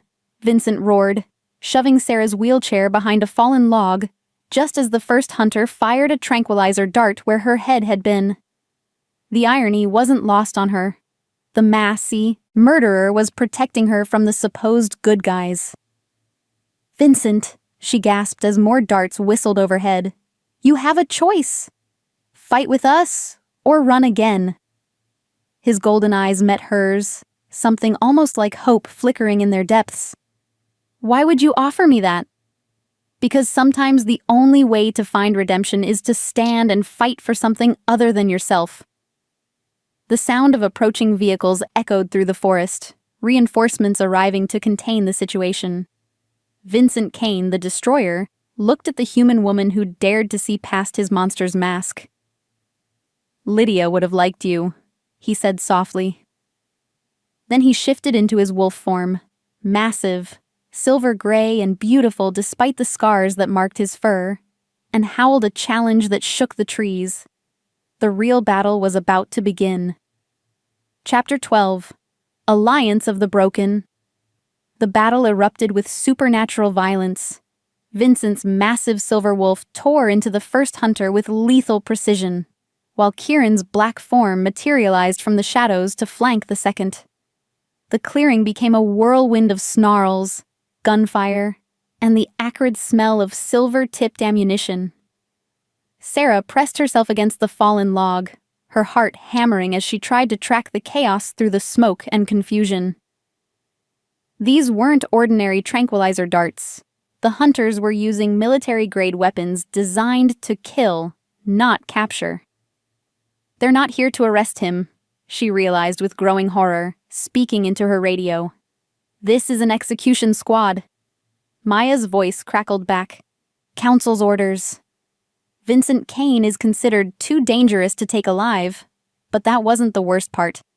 Through the melee, Sarah could see more vehicles arriving, black SUVs with tinted windows that screamed government authority. The hunters weren't just here for Vincent. They were here to eliminate anyone who'd helped him, anyone who might be contaminated by his presence, including Kieran's pack. A new voice cut through her earpiece, cold, professional, unfamiliar. "All units, expand the containment zone. Any shifter who aided the rogue is to be considered hostile." Ice flooded Sarah's veins. "Kieran, they're going after the pack." This was never about just Vincent. Through the smoke, she saw Kieran's wolf pause mid-strike, his head snapping toward her voice. In that moment of distraction, a hunter's silver-loaded rifle swung toward him. Vincent's wolf slammed into the shooter just as the gun fired, the bullet meant for Kieran's heart tearing through Vincent's shoulder instead. The massive silver wolf stumbled but kept fighting, protecting an alpha he'd come here to kill. "Why?" Sarah whispered, understanding flooding through her. "Vincent, why are you protecting him?" The answer came not from Vincent but from her own realization, because Kieran represented everything Vincent had lost. A strong pack, a loyal mate, the possibility of redemption. Destroying that wouldn't bring Lydia back, but protecting it might honor her memory. The tactical situation was deteriorating rapidly. More hunters poured from the vehicles, their equipment suggesting they'd been planning this operation for weeks. Kieran's pack was good, but they were outnumbered and outgunned. "We need to get you out of here," Kieran's human voice said suddenly. He'd shifted back and was crouched beside her log, blood streaming from claw marks on his chest. "Not without the pack," Sarah said firmly. "And not without him." She nodded toward Vincent, who was still fighting in wolf form despite his wounded shoulder. "Sarah, he's a mass murderer. He's also the only reason you're not dead right now." She gripped Kieran's arm, feeling the supernatural heat of his skin, the tremor of barely contained power. "Something's changed in him. I can see it." Before Kieran could respond, Vincent's massive form landed beside them, shifting to human as he hit the ground. Blood matted his hair, and his left arm hung useless, but his golden eyes burned with something Sarah hadn't seen before. Purpose beyond destruction. "They're herding us toward the river," he panted. Classic pincer movement. "In 10 minutes, we'll be trapped against the water with nowhere to run." "Then we don't run," Kieran said grimly. "We make our stand here, against a council death squad, with civilians to protect." Vincent's laugh was bitter but not entirely without hope. "You'll need every advantage you can get." "What are you thinking?" Sarah asked, recognizing the tactical gleam in his eyes. "I know their playbook. Spent 2 years as a council enforcer before." He gestured to himself. "Before I went rogue. They're expecting standard pack tactics. Defend the territory, protect the alpha, fight to the death for honor." "So we do the opposite," Kieran said, understanding immediately. "We run," Vincent confirmed, but not randomly. "There's an old mining tunnel system about 2 miles north. Pre-war construction, built to withstand bombing. If we can reach it, we can disappear long enough to plan a real counterattack." Maya's voice crackled through the radio. "Alpha, we've got wounded. Chloe took silver shrapnel, and Elder Matthias is down." Kieran's face went granite hard. "How many can we move?" "All of them, but it'll be slow." "Then we cover the retreat," Vincent said simply. "Buy them time to reach safety." Sarah stared at him. "You mean stay behind, against overwhelming odds." "Someone has to." Vincent's smile was sad but strangely peaceful. "Maybe this is what Lydia was waiting for. Maybe this is how I find my way back to being the man she loved." You're not sacrificing yourself for redemption, Sarah said firmly. That's just another form of running away. Then what would you suggest? We all run. Together, and we all survive. Because that's what Lydia would actually want. Not a grand gesture of martyrdom, but you choosing to live and fight for something bigger than your pain. Vincent stared at her for a long moment, something shifting in his expression.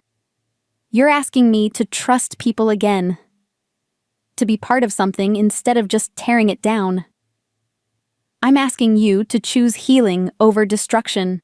It's harder than dying, but it's what real strength looks like. Another explosion shook the forest as the hunters advanced their perimeter. Time was running out. All right, Vincent said quietly. I'll try your way, little Luna.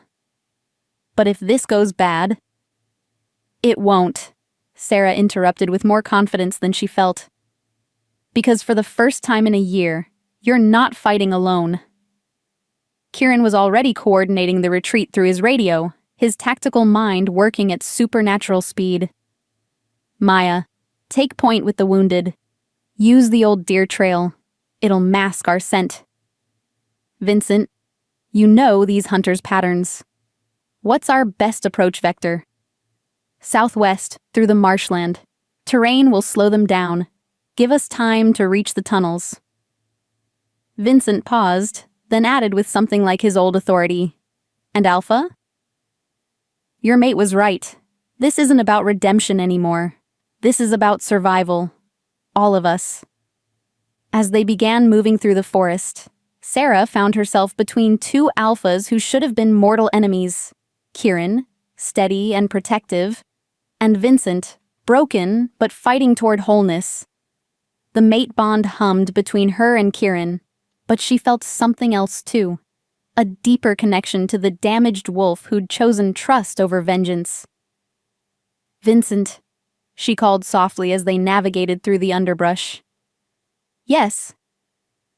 When this is over, when we're safe, will you tell me about her? About Lydia?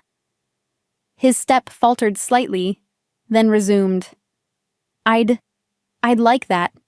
It's been a long time since anyone wanted to hear her name without flinching. Then we all survive this, Sarah said with quiet determination, because everyone deserves to have their love stories remembered. Behind them, the sounds of pursuit grew closer, but ahead lay the possibility of sanctuary, and perhaps, for a broken wolf, the first steps toward redemption. The hunt was far from over, but for the first time, they were running toward hope instead of away from despair. Chapter 13. Forever Bound. The mining tunnels were a labyrinth of stone and shadow, carved deep into the mountain during an era when humans still believed they could tame the wilderness through sheer force of will. Emergency lights cast eerie patterns on the walls as Kieran's pack settled into what had once been the main processing chamber. Sarah counted heads automatically, a teacher's habit that had never faded. 23 pack members plus the 4 refugees, all accounted for despite the chaos of their retreat. Young Chloe was pale but stable after Maya had extracted the silver shrapnel from her shoulder. Elder Matthias grumbled about his wounded pride more than his actual injuries. They'd made it. All of them. Vincent sat apart from the group, his back against the cold stone wall, golden eyes, distant as he stared into shadows only he could see. Despite his wounded shoulder, he'd carried 2 of the smaller children during the retreat, never once complaining about the pain Sarah knew had to be excruciating. How long do we have? Kieran asked, settling beside Sarah on a makeshift bench fashioned from mining equipment. Few hours, maybe less, Vincent replied without looking up. Council hunters are persistent, but they're also methodical. They'll establish a perimeter, bring in tracking specialists, set up containment protocols, standard procedure for a rogue alpha takedown. Except you're not alone this time, Maya observed from her position near the tunnel entrance. Vincent's laugh was hollow. No. This time I've managed to drag an entire pack down with me. Lydia would be so proud. The self-recrimination in his voice made Sarah's chest ache. She'd seen this pattern in her students, children so convinced of their own worthlessness that they sabotaged every chance at redemption. "Tell me about the day you met her," she said quietly. Vincent's head snapped toward her, surprise replacing the distant pain in his eyes. "What?" "Lydia. Tell me about the day you met her. Was it at a choosing ceremony like mine?" "Sarah," Kieran murmured, his voice gentle but concerned. "Maybe now isn't—" "Now is exactly when," she interrupted, keeping her gaze fixed on Vincent. "When everything's dark and hopeless, that's when we most need to remember what light looks like." Vincent stared at her for a long moment, internal struggle playing across his scarred features. Around them, the pack had grown quiet, sensing the importance of this moment without fully understanding it. "It wasn't at a ceremony," he said finally, his voice soft with memory. "It was during a blizzard. January, 3 years ago. I was doing territory patrol when I heard someone calling for help. Despite the danger they were in, despite the armed hunters somewhere above them, Sarah found herself leaning forward with genuine interest. She was stuck in a snowdrift about 50 yards from the road, her car buried up to the windows. Human, obviously, no shifter would have been caught that off guard by weather. But when I approached her, she didn't scream or run. She just looked at me with these incredible green eyes and said, 'Thank God!' I was starting to think I'd have to eat my leather purse to survive." A ghost of a smile touched Vincent's lips, the first genuine expression of happiness Sarah had seen from him. She was beautiful, but that's not what caught me. It was her courage. She was terrified. I could smell it on her. But she was making jokes because she refused to give in to despair, even when everything seemed hopeless. "Sounds familiar?" Kieran murmured, his hand finding Sarah's and squeezing gently. Vincent's story continued, painting a picture of love found and cherished, then lost too soon. As he spoke, something shifted in the chamber. The pack began to see not a monster, but a man whose grief had broken him. The refugees recognized a kindred spirit who understood loss.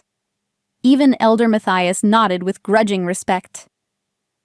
"The irony of it," Vincent concluded, his voice thick with emotion. "She saved so many kids, but when the cancer came for her, there was nothing I could do. I failed her." "No," Sarah said with absolute conviction. "You loved her completely while you had her. You gave her everything you were. That's not failure.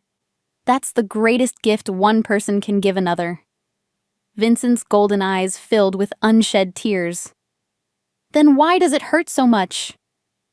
"Because love leaves marks," Kieran said quietly. "The deeper the love, the deeper the scar when it's gone." "But scars aren't just wounds, Vincent.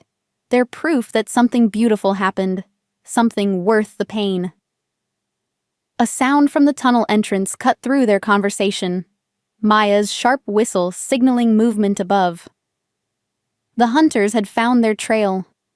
"Time's up," Vincent said, pushing to his feet despite his injuries. "They'll be here within the hour." "Then we make our stand here," Kieran declared, his alpha voice carrying absolute authority. "No." Vincent's voice was steady, resolved. "You have families to protect, a pack to preserve. This is my fight." "Our fight," Sarah corrected firmly. "Vincent, for the past year you've been running alone, carrying your pain like a weapon. But you're not alone anymore. You have a pack now, whether you accept it or not." The words hung in the air, charged with possibility. Around the chamber, pack members nodded their agreement. These people who'd fled in terror from the destroyer were now willing to stand with the broken man who'd chosen protection over destruction. Vincent Kane, Elder Matthias spoke formally, his weathered voice carrying the weight of tradition. The Ravencrest Pack offers you sanctuary. Will you accept our protection and stand with us as Pack? Vincent stared at the elder, then at the faces surrounding him. Faces that showed not fear or judgment, but acceptance and hope. His gaze finally settled on Sarah, who smiled encouragingly. "I accept," he whispered, then louder. "I accept." The transformation was immediate. Pack bonds, dormant in Vincent for over a year, flared to life. He was no longer the destroyer. He was Vincent Kane, member of the Ravencrest Pack, brother to wolves who'd chosen to see his worth. "Now," Kieran said with grim satisfaction, "we deal with the council." When the hunters finally breached the tunnel entrance, they found not a cornered rogue and his victims, but a unified pack standing ready to defend their own. The lead hunter, a cold-eyed woman with military bearing, paused at the sight. "Vincent Kane," she called out, "you're under arrest for the murder of 43 shifters. Surrender now, and your associates won't be harmed." "Counselor Vex," Vincent replied formally, stepping forward but not separating from the pack. "I surrender myself willingly, but first, I invoke the right of testimony." The right of testimony, an ancient law allowing condemned wolves to speak their truth before judgment. Even the council had to honor it. For the next hour, Vincent spoke, not to justify his crimes, but to acknowledge them fully. He spoke of grief that had twisted into madness, of pain that had sought company in others' suffering. But he also spoke of redemption found in unexpected places, of a human woman who'd seen past his monster's mask to the man underneath.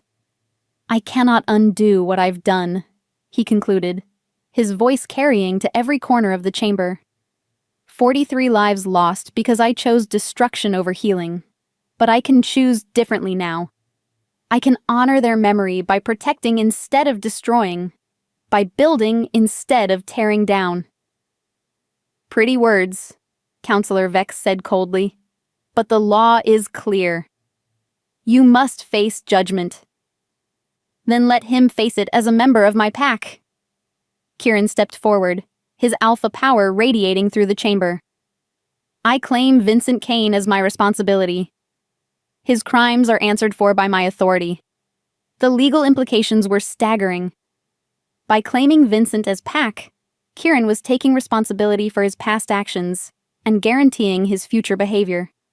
It was an unprecedented move that could result in both their deaths if Vincent ever failed. "You would stake your pack's survival on a mass murderer?" Vex asked incredulously. "I would stake it on a man who chose healing over hatred when it mattered most," Kieran replied steadily. Sarah felt her heart swell with pride and love for this incredible man who saw worth where others saw only waste. The mate bond between them blazed with shared purpose and unshakable trust. The council's deliberation lasted 3 days. When they finally returned, their verdict was unprecedented. Vincent Kane would live, but under permanent pack supervision. His freedom was tied to his ability to honor the trust these people had placed in him. 6 months later, Sarah stood in the garden behind the expanded Ravencrest mansion, watching Vincent work with young Chloe on her combat training. The former destroyer had become the pack's most dedicated protector, channeling his lethal skills into safeguarding those who'd offered him redemption. "Any regrets?" Kieran asked, wrapping his arms around her from behind. Sarah leaned back against his solid warmth, marveling at how perfectly they fit together. The mate bond had fully formed 3 months ago, a night of passion and supernatural connection that had left them both changed. She could feel his emotions as clearly as her own now, sense his needs before he voiced them. "Only that it took us so long to get here," she murmured. The pack had thrived under their joint leadership. Sarah's wisdom balanced Kieran's strength, her compassion tempering his intensity. She'd found her calling not just as Luna, but as a healer of wounded souls. the pack had grown by nearly 50 members as word spread of their inclusive leadership. "Vincent asked me something yesterday," Kieran said, his voice thoughtful. "What?" "He wanted to know if I thought Lydia would be proud of the man he's becoming." Sarah turned in his arms, studying his face. "What did you tell him?" "That she already was." "That love doesn't end with death. It transforms into something else. Hope. Purpose. The strength to become worthy of what we've been given." "And what have we been given?" Sarah asked softly. Kieran's eyes blazed with that inner light that still made her breath catch. "Everything, Luna. Everything." As the sun set behind the mountains, painting the sky in shades of gold and crimson, Sarah felt the profound contentment of a life lived with purpose. She was no longer the broken girl no one wanted. She was Luna, Sarah Ravencrest, protector of the wounded, mate to an alpha who saw strength in gentleness, and proof that love could heal even the deepest scars. The Wolf King had chosen her, but more importantly, she had chosen herself. And in that choice, she had found everything she'd never dared to dream possible. A love that would last forever, a purpose that fulfilled her soul, and a pack that was truly home. "Forever?" she asked, echoing the ancient pack blessing. "Forever," Kieran replied, sealing their bond with a kiss that tasted of promises kept and dreams fulfilled. In the distance, Vincent's laughter mingled with Chloe's as he told her stories of her grandmother's courage. The sound carried on the evening air like a benediction, proof that even the most broken souls could find their way back to joy. The Ravencrest pack was complete. Their Luna was home, and love had conquered all.